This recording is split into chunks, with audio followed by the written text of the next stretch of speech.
Günlərin bir günü geldim elə bir dənə sımaqar elədim.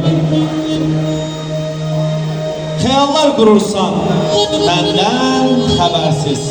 Bura gələndə yazdım. Bunu bura gələndə yazdım. Mənsə xəyalında görürsən yoxam. Bura gələndə yazdım. Yaşım istəyirsən, dərdsiz, kədərsiz. Mənsə bir gün ac, bir günün toxam.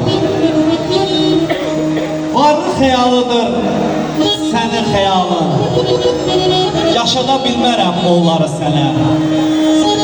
Mənsə xəyalımda gör ayaqyalım bir koma tikirəm sevgilim sənə. O koma içində varsa məhəbbət. Yalandan uzaqdır, haramdan uzaq. O koma içində var halal nimət. Ancaq həqiqətə tək acır bucaq.